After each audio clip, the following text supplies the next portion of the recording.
how it works with psilocybin? Yeah, what you experience and you solve it.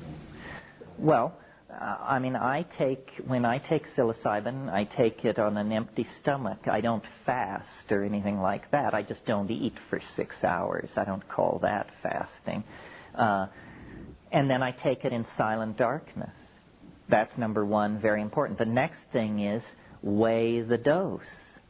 You must weigh the dose, because 5 grams is what you want. And I've had over and over the experience of showing somebody what 5 grams is, and they're appalled. They say, my God, you can't be serious.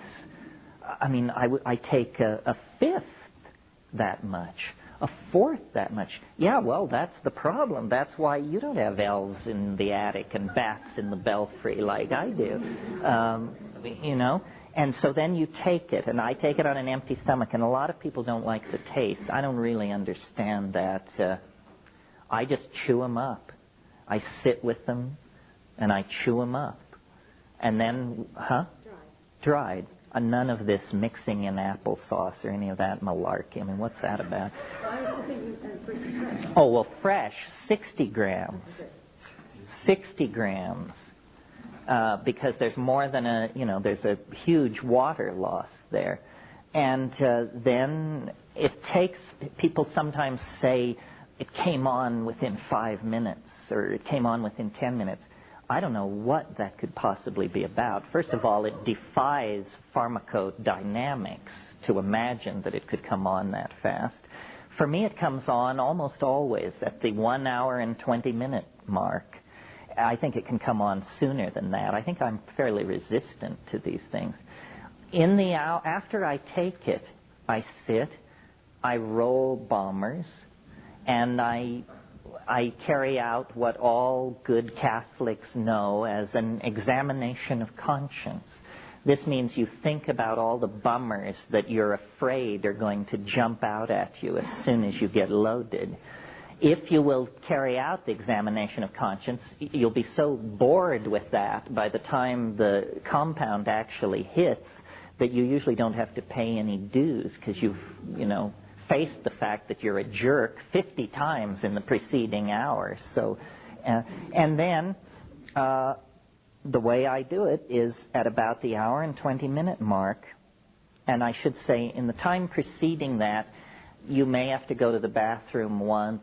You may, it makes your nose run, which is a funny thing. It also makes you yawn. These are definitely qualities of psilocybin, not related to its psychoactivity. And I think that it's very good to decide before it hits that once it begins, you will not alter the plan. In other words, you decide ahead of time, I'm going to sit here and do this, because at about the hour and 15-minute mark, it will begin hitting you with stuff like, you'd really be more comfortable downstairs, or, it's awfully hot in here. Why don't you get up and adjust the thermostat? All this stuff. You say, no. We're holding the space, and sit there. And then it begins to come on. And it comes, the image I have is like a jellyfish or a silk scarf or something like that. It just kind of drifts down and surrounds you. And at that point, I guess I pray. I say to it, I'm completely in your hands. Please don't hurt me. I'm yours. I'm completely committed. I've held nothing back, so don't burn me, please. And then there is a kind of, it's hard to describe, a kind of potential begins to build up. And you say, the rush hasn't begun, but you can almost close your eyes and see millions of little psilocybin molecules elbowing serotonin molecules out of the way and fitting themselves into the receptor site, and the electron spin resonance dynamics is beginning to shift, and the whole thing is about to take off. At that point, I smoke furiously, and that usually is all it takes. and it comes on, and the first rush is really astonishing. I mean, sometimes it's more mind-boggling than others, but I can remember situations where I would just see it coming and say, oh my God, you know, it's 100 miles wide and 10 miles high.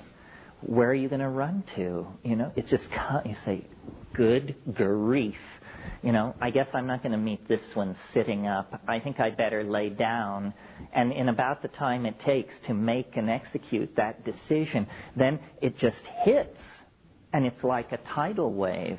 I mean, I have the feeling when I'm doing it in California that everybody from Vancouver to Tijuana has just crawled under their desk, because you can't imagine this is happening between my ears. You know, it's more like an asteroid must have fallen in the Pacific Ocean and raised some enormous incoming wave.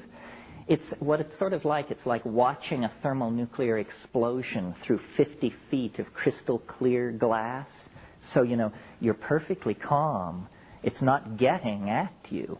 But the energy that is being released in your presence is awesome. And then and sometimes in that first pass, the linguistic machinery is burned out.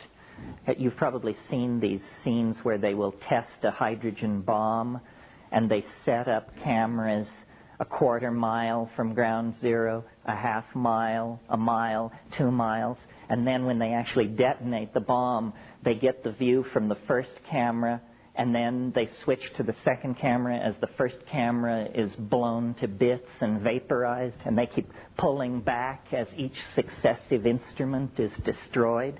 Well, this is sort of the feeling you have as this thing spreads out toward you. And then it does what it wants to do. It tells you what it wants to tell you, and it's highly unpredictable. I mean, you cannot, people always say you should ask it a question. This seems absurd to me. I mean, I don't know. Once when my life was in turmoil, I did ask a question. I said, I wrote it down ahead of time, and the question was, am I doing the right thing with my life?